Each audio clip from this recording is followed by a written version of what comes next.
공자가 말하기를 세 사람이 길을 가면 반드시 그 중에 나의 스승이 있다. 그 중에 착한 일을 한 선한 사람, 선한 일은 본받고 택하고 그 중에 선하지 않은 자, 선하지 않은 일은 바꾸면 된다라는 말이죠. 논어 수렵편에 기록되어 있는 말로 흔히 한국에서는 3인의 필류아사라고 이야기합니다. 공자는 흔히 길을 가다가 마주하는 사람을 통해서도 배울 것이 있다라고 얘기하죠. 성경에 등장하는 인물들도 마찬가지예요. 우리가 본받아야 될 사람이 있고 본받지 말아야 될 사람이 있습니다. 함께 이 본문을 통해 본받아야 될 사람과 본받지 말아야 할 사람을 살펴보려고 해요. 먼저 본받을 만한 사람입니다. 27장 46절에서 28장 2절까지 다시 한번 읽어볼까요? 시작. 리브가가 이삭에게 이르되 내가 햇사람의 딸들로 말미암아 내 삶이 싫어졌거늘 야곱이 만일 이 땅의 딸들 곧 그들과 같은 햇사람의 딸들 중에서 아내를 맞이하며 내 삶이 내게 무슨 재미가 있으리이까. 이삭이 야곱을 불러 그에게 축복하고 또 당부하여 이르되 너는 가나안 사람의 딸들 중에서 아내를 맞이하지 말고 일어나 닷단 아람으로 가서 내 외조부 집에 이르러 거기서 내 외삼촌 라반의 딸 중에서 아내를 맞이하라. 아멘. 이 맏아들 에서가 자신의 축복을 가로챈 야곱 동생을 죽이려고 하죠. 이것을 어머니 리브가가 알게 되었어요. 그래서 리브가는 야곱을 불러 형의 노가 풀리기 연날까지만 잠시 외삼촌의 집에 하란에 가 있어라 라고 야곱을 피신시키고자 합니다. 그러면서 이 리브가가 이삭에게 가서는 이야기하는 거예요. 자신이 햇사람의 딸들로 인해서 자기네 삶 자체가 싫어졌다라고 얘기합니다. 창세기 26장 마지막 절인 34절 35절에 보면 에서가 햇사람의 딸들과 결혼함으로 그 부모인 이삭과 리브가의 마음에 근심이 되었더라라는 구절이 있습니다. 에서가 이방 여인들과 결혼함으로 부모의 마음에 근심이 되었어요. 아예 어머니 리브가는 이방 며느리들로 말미암아 자기 삶조차 싫어졌습니다. 여기에 보면 싫어지다라고 번역된 이 단어의 시브리어 원어는 쿠츠예요. 쿠츠는 한글 성경에서 원망하다, 근심하다, 가증히 여기다 라는 뜻으로 번역하고 있습니다. 레위기에 보면 하나님이 이방 풍속을 가증히 여긴다라고 말해요. 그때 이 쿠츠를 사용합니다. 그리고 시브리인들은 혐오하는 동물을 봤을 때, 소름 끼치도 싫을 때 이 단어를 사용하는 거예요. 그러니까 이 리브가가 이 쿠츠라는 단어를 사용하는 걸 보면 며느리들이 얼마나 마음에 안 들었는지, 그로 말미암아 자기 삶을 혐오하는 정도까지가 되었다는 거예요. 리브가는 에서가 이방 여인들과 결혼함으로 말미암아 그 여인들로 인해 내 삶 자체가 싫어졌는데, 만일에 야곱마저도 이 헷 족속의 딸들과 결혼하면 자기 삶에 무슨 재미가 있겠느냐라고 얘기하죠. 이건 반어법입니다. 그러니까 재미가 있겠다는 거예요, 없겠다는 거예요? 없겠다는 거죠. 야곱까지 가나안 여인들하고 결혼하면 리브가의 삶에는 어떤 재미도, 삶의 의미도, 삶의 가치와 목적도 없다라고 얘기합니다. 리브가의 삶의 재미는 무엇이었을까요? 좋은 집에서 맛있는 음식을 먹고 행복하게 하루를 보내는 것, 그것이 리브가의 삶의 재미가 아니었어요. 리브가의 삶의 가치와 의미는 리브가는 하나님 나라에 듭니다. 그래서 내 삶이 하나님의 역사에 쓰임받는 것, 나를 통해서 하나님의 언약이 후대에 계승되는 것, 그것이 리브가의 삶의 의미였고 재미였습니다. 지난주 수요일날 성경 공부를 마치고 같이 대화를 하는데 서승진 집사님이 그런 얘기를 하세요. 서승진 집사님에게 전도하셨던 그 교사 선생님이 계십니다. 복음을 맨날 아침마다 먹을 것들을 새벽 예배 가기 전에 준비해놓고 새벽 예배 갔다 와서 학교에 와서 교사들에게 나눠주면서 그거를 진짜 하루도 빠짐없이 계속하면서 복음을 전했던 거죠. 그분 선생님 이야기를 들으면서 와, 저럴 수 있을까? 라는 생각이 들게 됩니다. 그분의 교사의 목적은 전도하기 위한 거예요. 그런 말미암아 여러 어려움들도 있었다라고 얘기를 하더라고요. 그러니까 부모들이, 학생들이 선생님이 너무 하나님 얘기만 한다, 교회 얘기만 한다. 이분은 월급 받는 걸 자기를 위해 쓰는 게 하나도 없대요. 남편의 월급으로 생활하고 그 모든 월급을 전도하는 데 쓰는 거예요. 복음 전하는 데 쓰는 거예요. 누가 아프다고 그러면 밤늦게라도 멀리 다른 도나 다른 시까지도 가서 기도해주고 그냥 평생을 자기 은퇴할 때까지 그렇게 살겠다. 그런 그 선생님의 이야기를 들으면서 그분의 삶의 재미는 무엇일까? 삶의 의미는 무엇일까? 생각해보게 됩니다. 그런 삶을 살 수 있을까? 어떻게 보면 목사보다 선교사보다 더 나은 삶을 살아가는 거죠. 그분은 스스로 나는 선교사다라고 생각하고 살아가는 거예요. 마찬가지입니다. 이 리브가 역시 삶의 의미를 하나님 나라에 뒀어요. 그것을 소망하기 때문에 다른 어떤 것보다도 다른 것이 삶의 재미와 즐거움이 되지 않았습니다. 이제 하나님의 구속 역사에 쓰임받은 야곱이 가나안 여인이 아닌 같은 족속, 친족, 에스게 결혼하는 것, 그것이 리브가의 재미였고 소망이었던 거예요. 야곱을 친족과 결혼시키기 위해 리브가는 내 삶의 의미를 이야기하며 작업을 다진 것이죠. 리브가는 남편에게 에서가 야곱을 죽이려는 그 문제를 이야기하지 않아요. 그 문제를 이야기하면 문제는 더 커지겠죠. 가정에 더 문제가 해결되는 게 아니라 복잡해집니다. 리브가는 도리어 문제를 야곱의 결혼 기회로 삼아요. 리브가는 매우 현숙한 아내였으며 또한 지혜로운 어머니였습니다. 그래서 리브가는 가정의 심각한 이 문제를 가족 모두를 위한 전화위복의 기회로 삼습니다. 먼저 이 리브가의 계획은 이삭의 마음의 근심을 해결하는 계기가 돼요.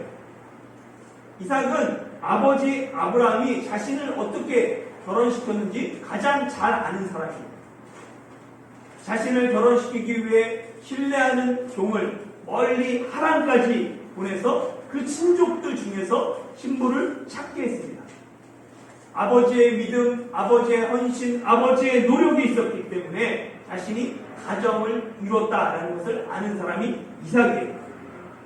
그런데 막상 자신은 자신의 맏아들 에서가 가나안 여인들과 결혼하는 것 그저 지켜만 봅니다. 결국 이방 며느리들은 이삭과 리브가의 마음에 근심이 되었고 어머니 리브가는 아예 상조차 싫어하는 지경에 이르게 되었습니다. 그런데 리브가가 야곱을 둘째 아들을 하란으로 보내서 친족들 중에서 결혼시키자라고 제안하니까 이삭이 반대할 이유가 없어요. 도리어 마음의 근심을 거는 그런 기회가 됩니다. 그래서 이삭은 야곱을 불러서 축복하고는 외삼촌 나반의 집에 가서 그 딸 중에서 결혼해라 라고 적극적으로 명하고 당부합니다. 리브가의 지혜가 남편의 근심을 해결하는 기회가 되었죠. 또한 리브가의 이 제안은 야곱에게도 새로운 도전이 됩니다. 형은 비록 이방 여인들이지만 나이 40에 결혼해서 가정을 이루었어요. 쌍둥이니까 나이가 같아야 되죠. 그런데 야곱은 오직 복을 받겠다는 그 일념으로 결혼할 나이가 훨씬 지났음에도 불구하고 노총각으로 혼자 살고 있습니다. 이때 야곱의 나이를 좀 계산해 볼 필요가 있어요. 성경에 이 야곱이 브엘세바를 떠나서 하란으로 갈 때 나이가 기록되어 있지는 않습니다. 그러나 우리는 다른 성경의 구절들을 통하여서 야곱의 나이를 계산할 수는 있어요. 먼저 창세기 47장에 보면 야곱이 이집트의 바로 앞에 섰을 때 자신의 나이를 얘기합니다. 자기가 130이다라고 얘기해요. 험악한 세월을 보냈다. 130인데 이렇게 얘기하죠. 그러니까 일단은 여기 보면 130입니다. 나이가. 그리고 이때 요셉의 나이를 계산할 필요가 있어요. 야곱이 130일 때 요셉의 나이는 몇 살이었을까? 또 정확하게 나오진 않죠. 근데 계산할 수는 있어요. 요셉이 이집트 총리가 되었을 때 나이가 몇 살이에요? 예, 30살입니다. 30살이죠. 30살 때 이집트 총리가 되었어요. 그리고 총리가 되고 7년 풍년이 있어요. 그리고 7년 흉년이 있죠. 그 중에 아버지랑 제외하는 때가 언제냐면 7년 풍년이 끝나고 모든 곡식을 거둬들인 다음에 가나안 땅에 기근이 되잖아요. 그러니까 거기서 곡식을 구하려고 이집트로 보내잖아요. 형제들을. 그러면서 흉년 둘째 해에 아버지와 상봉합니다. 그러면 그때 요셉의 나이가 몇 살이에요? 어렵나요? 39이죠.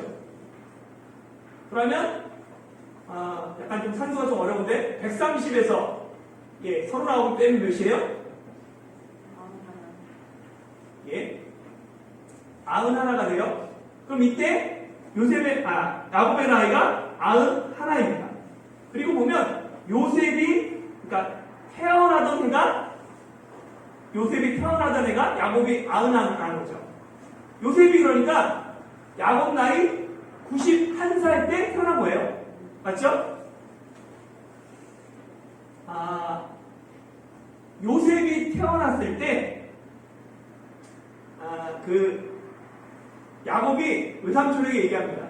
나 이제 고향으로 돌아가겠습니다. 성경에 보니까 이렇게 얘기를 해요.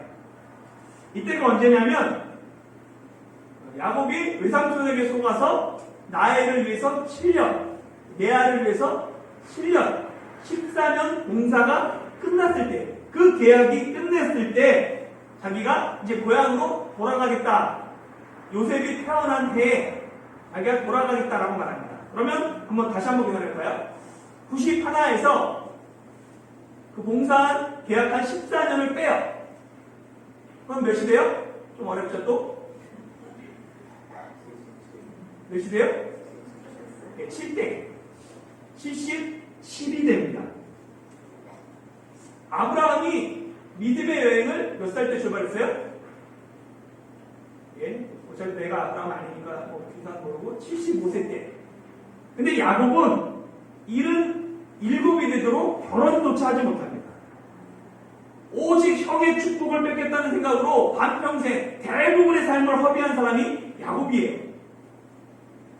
에서가 형이, 쌍둥이 형이 이방 여인과 결혼해서 마음에 근심이 되었던 것처럼 나이가 되도록 결혼하지 못하고 집에서만 귀에만 엿보고 있고 음침한 그 야곱 역시 부모의 근심거리였습니다. 그런데 리브가가 형에게 위협받는 그 상황을 도리어 야곱의 결혼할 수 있는 기회로 반전시킵니다. 그래서 야곱이 77세 77대 그 고향을 떠나게 되죠. 이 리브가의 지혜가 야곱에게 전화 위복의 기회가 됩니다. 그리고 마지막으로 이 리브가의 제안은 동생의 목숨을 살릴 뿐만 아니라 형 에서의 생명도 살리는 제안이죠. 야곱을 하란으로 피신시킴으로 말미암아 형이 동생을 죽이는 가정의 비극을 사전에 방지하게 됩니다. 비록 리브가가 동생 야곱을 편애했지만 형 에서 역시 리브가의 사랑하는 아들이에요. 10손가락 깨물어서 안 아픈 손가락 없다고 어머니 리브가에게 에서나 야곱은 모두 사랑하는 아들들입니다. 이처럼 우리는 리브가에게서 지혜를 배워야 합니다. 야곱을 하란으로 도피시킴으로 말미암아 이 계획은 남편 이삭의 마음의 근심을 해결했어요. 노총각 야곱에게 결혼의 기회가 되었습니다. 그리고 무엇보다도 맏아들 에서가 동생을 죽이는 살인자가 되는 것을 막았습니다. 문제 앞에서 걱정하고 근심하고 문제를 키우기보다 도리어 문제를 복으로 변화시키는 지혜가 우리 모두에게 있기를 소망합니다. 이 본문에서 우리가 본받아야 될 인물은 리브가 있어요. 그렇다면 우리가 본받지 말아야 될 인물이 있어요. 같이 한번 6절에서 9절 말씀 읽어볼까요? 시작.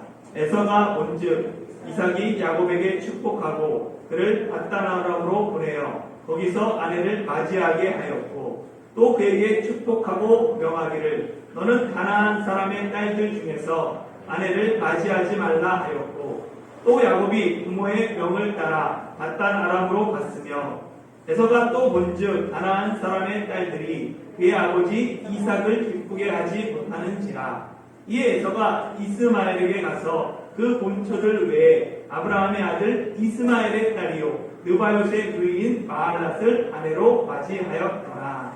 아멘. 반면교사라는 말이 있죠. 다른 사람이나 사물의 부정적인 측면에서 가르침을 얻을 때 반면교사라고 이야기합니다. 우리는 이 오늘 본문에서 에서를 반면교사 삼아야 해요. 이삭이 야곱을 불러서 축복합니다. 그리고 외삼촌 라반의 딸들 중에서 아내를 맞이하라 신신장부하고는 야곱을 떠나보내죠. 아버지 이삭이 야곱을 축복하고 그에게 하는 명령을 누가 보았어요? 에서가 이 모든 과정을 보았습니다. 그래서 에서가 먼저 이러죠. 이 그림을 보면 장기를 두고 계시는데요. 누가 가장 고수 같아요? 모르겠어요? 예, 가운데 훈수 두는 사람이 가장 고수입니다. 왜냐하면 훈수 두는 사람은 객관성을 가지고 전체 판을 보기 때문입니다. 실제 훈수 두는 사람이 대결하는 사람보다 한두 수 하수일 수 있어요. 그렇지만 고수처럼 보이는 이유는 자기가 실제 대결하지 않고 객관성을 가지고 그 판을 바라보기 때문이죠. 사람은 생각보다 감정에 치우치는 존재입니다. 특히 그 문제가 다른 사람의 문제면 객관성을 유지하지만 그것이 내 문제가 될 때는 객관성을 유지하기 쉽지 않아요. 다른 사람이 되죠. 그래서 한국 속담에서는 팔이 안으로 붙는다. 가재는 개편이다 라고 이야기합니다. 이 거울과 창문은 똑같이 유리로 만듭니다. 유리의 뒷면에 알루미늄이나 은을 입혀서 상을 반사시키면 이렇게 거울이 되는 거죠. 그리고 만약에 틀이나 벽 같은 데다가 유리로 밖을 볼 수 있게 하면 창이 됩니다. 똑같은 유리지만 밖을 바라보면 창이고 상을 반사시키면 거울이라고 불러요. 모든 사람은 문제를 만납니다. 똑똑하고 지혜로운 사람도 문제를 만나고 어리석고 무능한 사람도 문제를 만나요. 그런데 지혜로운 사람은 문제를 통해 자신을 바라보지만 어리석은 사람은 문제를 통해 다른 것을 바라봅니다. 자신의 실상을 직시하지 않고 자신을 객관적으로 바라보지 않기에 어리석은 사람은 언제나 문제를 복잡하게 만듭니다. 그 어리석은 사람이 바로 에서입니다. 에서는 가나안 딸들 중에서 아내를 맞이하지 말라라는 이삭의 명령에 자기를 돌아봐야 돼요. 그런데 에서는 자기를 보지 않습니다. 에서가 본 것은 뭐냐면 8절에 보면 에서가 또 문제의 원인을 자신에게 찾지 않고 가나안 아내들을 보죠. 이방 아내들이 아버지 이삭을 기쁘시게 하지 못하는 것을 보니까 에서는 자신이 아버지로부터 축복받지 못한 것 아내들 때문이다 라고 생각해요. 객관성을 잃어버리니까 에서는 문제의 원인을 아내들에게 돌립니다. 처음부터 문제의 원인을 잘못 분석하니까 해결 방법 역시 잘못되는 거예요. 문제를 바르게 읽지 않고 그러니까 답을 찾지 못하게 됩니다. 문제가 이방 아내들이라고 생각하니까 에서는 이스마엘에게 가서 이스마엘의 딸을 새로운 아내로 맞이해요. 이스마엘이 누굽니까? 아브라함이 여종 하가를 통해 낳은 아들이에요. 그러니까 이방 여인들이 문제라고 보니까 할아버지 아브라함의 혈통을 찾아서 새로운 결혼, 세 번째 결혼을 하게 됩니다. 그러나 에서는 문제의 핵심을 다른 곳이 아닌 자기 자신에게서 찾았어야 해요. 장자의 명분을 소홀히 여기고 망령되이 행했던 자신을 먼저 돌아보고 하나님 나라를 상속하기보다 육신의 쾌락과 즐거움을 먼저 생각하고 이방 여인들을 아내로 맞이한 자신의 잘못을 먼저 회개했어야 합니다. 그런데 저는 문제의 핵심을 외면하고 그 원인을 이방 아내들에게 돌리고는 이스마엘의 딸을 통해서 문제가 해결되었다라고 착각하는 것이죠. 에서의 모습에서 우리는 다른 사람이나 환경을 탓하기 전에 자신을 돌아보는 지혜가 필요합니다. 자기 중심성에서 벗어나 객관적으로 자신을 보기 위해서는 우리가 가장 먼저 해야 될 일이 있어요. 바로 하나님께 엎드리는 것입니다. 하나님의 말씀 앞에 엎드려야 해요. 자신을 객관적으로 바라보고 문제의 핵심을 파악하는 지혜는 하나님 앞에 엎드릴 때 얻게 됩니다. 문제 앞에서 적극적으로 주님 앞에 나가 엎드려 기도하는 우리가 되길 소망합니다. 이 마지막으로 우리는 이 본문의 핵심이 아내라는 단어에 있다라는 것을 기억할 필요가 있어요. 그래서 보면 리브가가 삶이 싫어진 이유가 무엇 때문입니까? 햇사람의 딸들, 곧 에서가 이방 아내를 얻은 것 때문이에요. 이삭이 야곱을 밧다라함으로 보내서 당부한 말의 핵심도 가나안 여인들이 아니라 외삼촌 라반의 딸들 중에서 결혼하라라는 이 아내에게 핵심이 있습니다. 이삭의 당부는 창세기 24장에서 아브라함이 늙은 종에게 했던 말과 일맥상통하죠. 그 종을 보내면서 너는 내가 거주하는 이 지역 가나안 족속의 딸들 중에서 이삭의 아내를 택하지 말고 내 고향, 내 족속으로 가서 내 아들 이삭을 위하여 아내를 택하라 라는 아브라함의 말과 이삭의 말이 동일합니다. 왜 이삭도 야곱도 가나안 족속이 아닌 아브라함의 족속에게서 아내를 얻어야 할까요? 왜냐하면 아브라함, 이삭, 야곱 그 혈통을 통해서 예수 그리스도가 오시기 때문입니다. 구속사의 이 통로로 쓰임받기 위해서는 야곱도 아버지 이삭과 할아버지 아브라함과 마찬가지로 친족 중에서 같은 셈족 중에서 아내를 맞이해야 합니다. 창세기 3장 15절에 여자의 후손이 셋을 통해서 노아에게로 이어져요. 그리고 노아와 그 세 아들 중에서 셈을 통해서 아브라함에게 이어졌습니다. 그리고 아브라함에게서 이삭에게 이어지고 오늘 본문을 통해 이삭에게서 야곱에게로 이어집니다. 28장 3절 4절에서 이삭이 야곱에게 축복한 생육하고 번성하여 땅을 차지하는 이 복은 모두 하나님의 구속사와 관계된 복이에요. 하나님이 처음 남자와 여자를 창조하시고 그들에게 복을 주시며 창세기 1장 28절에 생육하고 번성하여 땅에 충만하라 라고 말씀하셨어요. 물로 세상을 심판하신 후에도 하나님이 노아와 맺으신 언약도 생육하고 번성하여 땅에 가득하라입니다. 하나님이 아브라함을 부르시고 그와 맺은 언약도 자손과 땅에 대한 복이었고 하나님이 이삭과 맺으신 언약도 자손과 땅에 관한 언약이었습니다.